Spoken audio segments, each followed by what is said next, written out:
हरसेनि हाबाफारिजों बोहैथि दाननि 22 जानुवारि खालार खालि मिउजिकेल नाइट दिन्थिफुंनो थिरांथा खालामदों चिरां मिउजिक अर्गानाइजिं कमिटिया।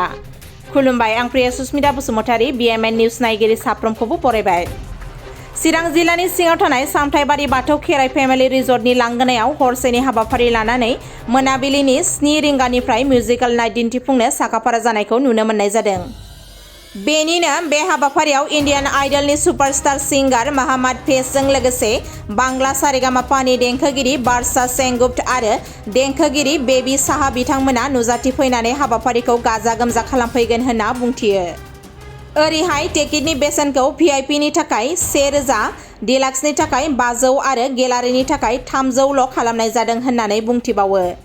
बेनिखायनो ओनसोलनि हारिमु मोजां मोनग्रा रायजो राजाफोरखौ लैहोर लैहोर फैनानै बाहागो लाफैनो खावलायहरदों खुंफुं आफादनि जयन्त गयारिया।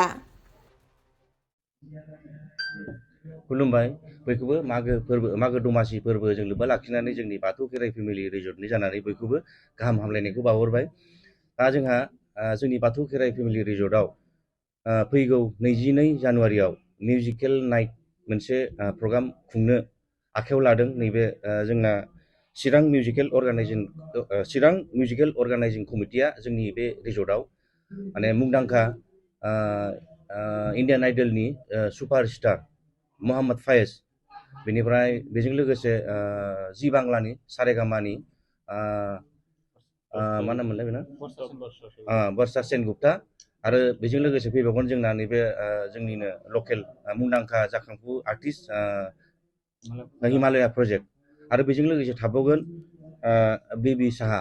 दा जोंहा बेहाय गाजा गोमजायै नैबे जोंहा चिरां मिउजिकेल अर्गानाइजिं कमिटिया जोंनि बाथौ खेराइ फेमिलि रिजर्टआव खुंनो लाहार फाहार खालायदों। दा बयखौबो जोंबो रिजर्टनि जानानै दा बयखौबो बे हाबाफारियाव बा बै मिउजिकेल नाइटआव बयखौबो नुजाफैगोन आरो बयखौबो माने इन्टारेस्ट लाफैगोन होननानै बयखौबो जोंनि रिजर्टनि जानानै बयखौबो खावलायनाय थाबाय।